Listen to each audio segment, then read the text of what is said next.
যে এই সরকারের, এই অন্তর্বর্তীকালীন সরকারের, ডক্টর ইউনূসের এই অন্তর্বর্তীকালীন সরকারের সবচেয়ে প্লাস পয়েন্ট হলো দেশে সক্রিয় থাকা সকল রাজনৈতিক দলের কাছ থেকে তারা শুরু থেকেই সমর্থন পেয়ে এসেছে।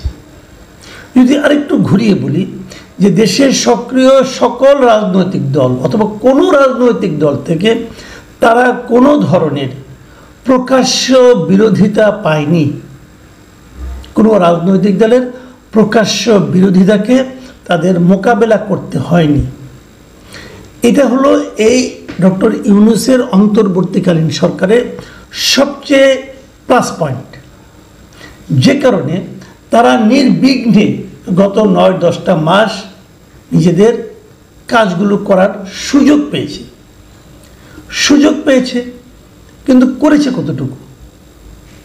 আমরা যদি পূর্ববর্তী সরকারগুলির কথা বলি, যেমন আওয়ামী লীগ সরকার, বিএনপি সরকার যারা ছিল, যতবার ছিল ৯১, ৯৬, ২০০১, ২০০৮, যেটাই বলি না কেন, সেই যারাই নির্বাচনের মাধ্যমে দায়িত্ব পেয়েছে, পাওয়ার পর থেকে প্রথম দিন থেকেই বলতে গেলে তারা প্রধান বিরোধী দলের সর্বাত্মক অসহযোগিতাকে মোকাবেলা করতে হয়েছে। একদিকে দেশ চালাতে হয়েছে, একদিকে বিরোধী দলের অসহযোগিতাকে মোকাবেলা করতে হয়েছে।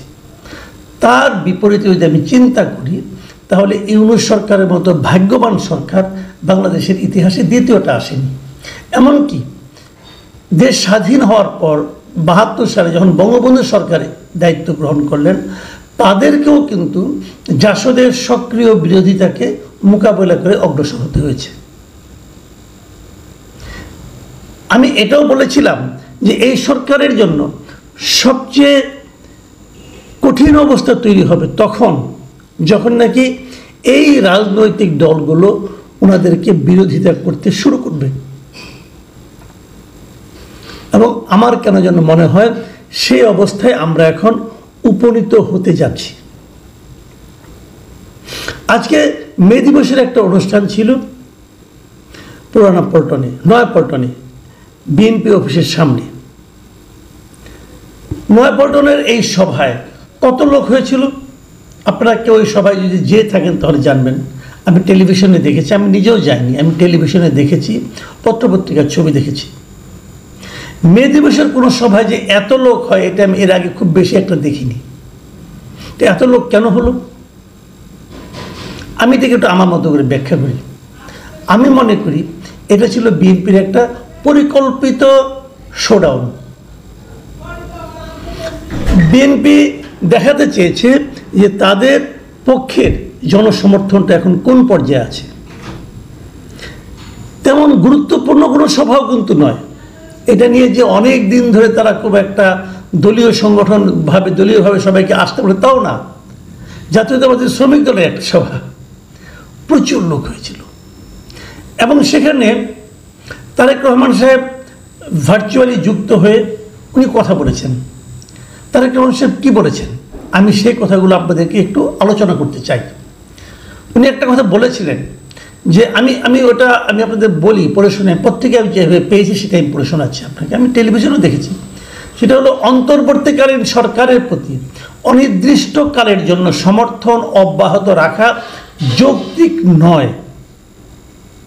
মানে এই যে অন্তর্বর্তীকালীন সরকার আছে ডক্টর ইউনূস সাহেবের, এই সরকারের প্রতি অনির্দিষ্টকাল ধরে যে সমর্থন তারা একদিন দিয়ে এসেছে, সেই সমর্থনটাকে অব্যাহত রাখার ব্যাপারে তারা এখন আর যৌক্তিকতা খুঁজে পাচ্ছে না। আকলমন্দকে লিয়ে ইশারাই কাফি। ডক্টর ইউনূসের এখনও সিদ্ধান্ত নিতে হবে তারা আসলে কি করতে যাচ্ছেন। কদিন ধরে কিন্তু আমরা শুনছিলাম নানাভাবে বলাবলি হচ্ছিল, নানাভাবে এক ধরনের ক্যাম্পেইন করা হচ্ছিল সোশ্যাল মিডিয়ার মাধ্যমে। কেউ কোনো ইনফ্লুয়েন্সার, কোনো যারা নাকি নিজেদেরকে অ্যাক্টিভিস্ট বলে থাকেন এবং যারা নাকি নিজেদেরকে হাসিনা সরকারের পতনের রূপকার হিসেবে নিজেদেরকে দাবি করে থাকেন, তাদের মধ্যে একটা টেন্ডেন্সি দেখা গিয়েছিল যে ইউনূস সরকারকে অনেক দিন পর্যন্ত টিকে রাখতে হবে, মিনিমাম 5 বছর তো বটেই। সেই দাবিদারদের জন্য তারেক রহমানের এই বক্তব্য একটা বড় ধরনের চপটাঘাত বলে আমি মনে করি। কারণ এটি স্বাভাবিক ছিল, কারণ ওই সমস্ত ইনফ্লুয়েন্সাররা একই সঙ্গে এই কথাও বলার চেষ্টা করছিলেন, মানে ওনারা একদিকে ইউনূস সরকারকে টিকিয়ে রাখার চেষ্টা করছিলেন, আরেকদিকে এতে ডক্টর ইউনূসের সরকারেরও কেউ কেউ এক ধরনের হাত ছিল। তারা একদিকে ইউনূস সরকারকে টিকিয়ে রাখার চেষ্টা করছিলেন, আরেকদিকে বলার চেষ্টা করছিলেন যে রাজনৈতিক সরকারগুলোই এই দেশে যত দুর্ভোগ তার মূল কারণ। পাশাপাশি কেউ কেউ তো দল ধরে ধরে কখনো জামাতকে, কখনো বিএনপিকে, কখনো বামপন্থী দলগুলোকে ধরে ধরে তাদেরকে নানাভাবে বিব্রত করা, নানাভাবে তাদের বিরুদ্ধে সঠিক বেঠিক অর্ধসত্য মিশিয়ে তাদেরকে পাবলিকলি তাদেরকে মানে আপনার এক ধরনের হেয় প্রতিপন্ন করার চেষ্টা করছিল। তো রাজনৈতিক দলের পক্ষে কী করা সম্ভব? তারা তো প্রত্যেককে ধরে ধরে বলতে পারবে না। এবং রাজনৈতিক দল হিসেবে তারা কি বলেছে যে আপনারা ডিসেম্বরের মধ্যে নির্বাচন দেন। দেশটা কার চালানো উচিত সেটা জনগণই ঠিক করুক। এই যে জনগণের ঠিক করার যে কথাটা বলে দেওয়া, এটা কিন্তু শুরুর থেকে জনগণও তাই চাচ্ছে। আমি মনে করি সবাই চায়। আমি তো চাই যে আমি আমার মতামতটা জ্ঞাপন করব, আপনি আপনার মতামতটা জ্ঞাপন করবেন। দেশের যত ভোটার আছে, 10 কোটি 12 কোটি যত ভোটার আছে, সবাই যার যার মতামত দেবে। আমি কেন সমস্ত জনগণের দায়িত্ব নিচ্ছি?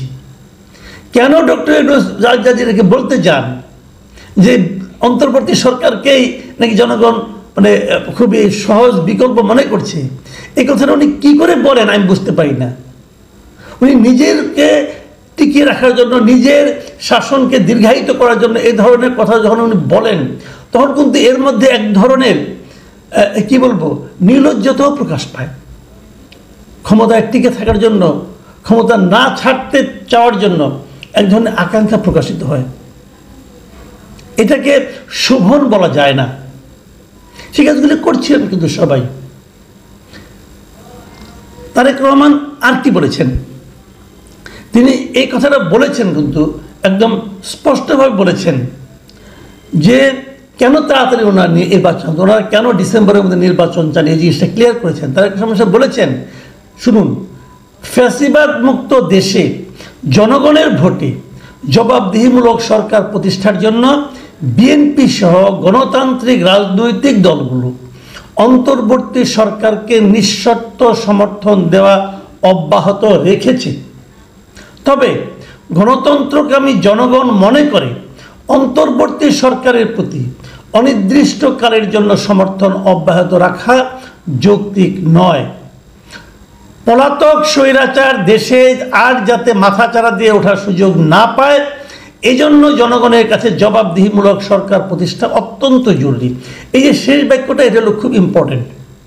আপনারা নিশ্চয়ই শুনেছেন, জেনেছেন বিভিন্ন জায়গায় যে ইতিমধ্যেই কিন্তু আপনার অনেক একটা ধারণা, একটা চিন্তা কিন্তু উঠে আসছে যে আগে যেটা ছিল তারা আগের সঙ্গে বর্তমান শাসনকে তুলনা করছে, এবং যতই তুলনা করছে ততই কিন্তু আগের শাসনের প্রতি অনেকের আগ্রহ বাড়ছে।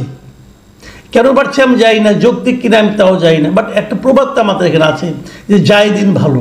তারা মানুষ আগের যে দুঃসহ অবস্থা সেটাকে মানুষ দ্রুতই ভুলে যেতে চায়। কেন চায় আমি বলতে পারবো না, কিন্তু এই ধরনের ঘটনা কিন্তু অনেক জায়গায় ঘটছে। তো সেটার দায়টা যে পড়ছে কার উপর? ঘটনা ঘটাচ্ছে অন্তর্বর্তীকালীন সরকার, কিন্তু ক্ষতির ভাগটা নিয়ে যেতে হচ্ছে পলিটিক্যাল পার্টিগুলোকে। পলিটিক্যাল পার্টিগুলো এটা মানবে কেন? এই জন্যই যদি তারেক রহমান বলে থাকেন যে আপনি নির্বাচন দেন, নির্বাচনের পর যখন একটা গণতান্ত্রিক সরকার আসবে, জনগণের ভোটের দ্বারা নির্বাচিত সরকার আসবে, তারা ঠিক করবে কীভাবে কী করতে হবে, এবং তখন তারাই কিন্তু তাদের ইমেজ রক্ষার্থে জনগণের সেবার জন্য যা যা করা প্রয়োজন তা করবে। যদি তারা খারাপ কাজ করে, জনগণ আবার তাদের ছুঁড়ে ফেলে দেবে। সেই উদাহরণও তো আছে। সেদিকেই যাওয়া লাগবে। এই কথাটা যে বলেছে, আমি মনে করি এটা একটা রাজনৈতিক বক্তব্য হিসাবে অত্যন্ত স্পষ্ট বক্তব্য। এবং যে কথাটা শুরুতেই বলেছিলাম যে সেই যে একটা আরাম বোধ, অন্তর্বর্তীকালীন সরকার কেউ তাদের বিরোধিতা করছে না, সেই আরামটা বোধ হয় শেষ হতে যাচ্ছে। তবে আমি একটা কথা বলে, ছোট্ট একটা কথা বলে শেষ করি। এই মে দিবসের অনুষ্ঠানে বক্তব্য দিয়েছেন মির্জা আব্বাস সাহেব, উনিও ছিলেন সেখানে। উনি একটা কথা বলেছেন, ওনার এই কথাটা আমার একেবারেই পছন্দ হয়নি। এবং এই কথাটাকে আমি দেখলাম প্রথম আলো পত্রিকা মির্জা আব্বাসের কথাটাকে বেশি গুরুত্ব দিয়ে শিরোনাম করে ছেপেছে। মানে এই ছাপার মধ্যে অন্য কোনো মতলব আছে কিনা আমি বলতে পারবো না, বাট আমার কাছে মনে হয়েছে যে মির্জা আব্বাসের মতো নেতার বক্তব্য আগে আমি ওখানে তারেক রহমানের বক্তব্য নিয়ে কোনো লেখাও পেলাম না, হয়তো পরবর্তীতে আসবে, আমি জানি না। সেখানে কি বলেছেন উনি বলেছেন 17 বছর গাছের গোড়ায় পানি দিয়েছি আমরা, আর ফল খেয়েছেন আপনারা। এই কথাটা না আমার কাছে খুব আপত্তিকর লেগেছে। উনি বলার চেষ্টা করেছেন গত 17 বছর ধরে এই আওয়ামী লীগ সরকারকে দুর্বল করার জন্য গাছের গোড়ায় পানি টানি দিয়ে গাছটাকে মূলে শেকড়ের মধ্যে নরম করে দিয়েছে বিএনপি, এবং নাড়া দিয়ে গাছটাকে ফেলে দেওয়ার দায়িত্ব যারা নিয়েছে তারা এখন সে ফল খাচ্ছে। বিষয়টি এরকম না রে ভাই, দেশ চালানোর দায়িত্ব পাওয়াটা ফল খাওয়ার সঙ্গে চিন্তা করেন না। আপনাদের এই চিন্তাটা কিন্তু মানুষকে আহত করে। রাষ্ট্রীয় ক্ষমতায় যাওয়া, সরকারে যাওয়াটা এটা ফল খাওয়ার আনন্দের ব্যাপার নয়। আপনি মন্ত্রী হচ্ছেন, আপনি প্রধানমন্ত্রী হচ্ছেন, আপনি তো একসময় পূর্তমন্ত্রী ছিলেন, যাই হোক আপনি দায়িত্বে যাওয়া, এটা কিন্তু দায়িত্ব, এটা কিন্তু আনন্দ নয়, এটা লটারি প্রাপ্তি নয়। আপনি এমনভাবে বলতেছেন যে মন্ত্রী হলে বোধহয় আপনার বিশাল কিছু হয়ে যাবে। কেন বিশাল কিছু হবে? আপনি মন্ত্রী হওয়া মানে কি? আপনি একটা নির্দিষ্ট বেতন পাবেন, ভাতা পাবেন। তো আপনার জন্য যে ধনী মানুষ তাদের তো মন্ত্রী হওয়ার দরকারই নেই। তাহলে ফল খাওয়ার সঙ্গে তুলনা কেন হচ্ছে? কিসের ফল? ক্ষমতায় যাওয়াটা কেন ফল খাওয়ার ব্যবস্থা করা? আমি মনে করি রাজনৈতিক নেতৃবৃন্দের দৃষ্টিভঙ্গিটা চেঞ্জ করতে হবে। মন্ত্রী হওয়া মানে বাড়তি দায়িত্ব মাথায় নেওয়া। আপনার শারীরিক অবস্থা, আপনার মানসিক অবস্থা যদি ঠিক না থাকে, আপনি সেই দায়িত্বে যাওয়া ঠিক না। তাহলে মানুষের গালি খাবেন। আপনারা মনে করেন কি মানুষ গাইলাক সমস্যা নাই, আমি তো মন্ত্রী হয়েছি, আমি আমার আত্মীয় স্বজনকে অনেক কিছু পাওয়ার ব্যবস্থা করে দেবো, আমি নিজে মাল কামাই করব, এইগুলো মানসিকতা আছে বলেই কিন্তু দেখুন এইগুলো আছে বলেই কিন্তু আপনার ব্যাপারে নানা ধরনের সোশ্যাল মিডিয়ায় লেখালেখি হচ্ছে, আপনার উৎস নিয়ে টান দেওয়া হচ্ছে। ভালো লাগে এগুলো শুনতে। আমার মনে হয় কথা বলার সময় এখন থেকে প্লিজ সতর্ক হবেন। প্রিয় দর্শক, আমরা সবারই সতর্কতা অবলম্বন করুক, এটা চাই।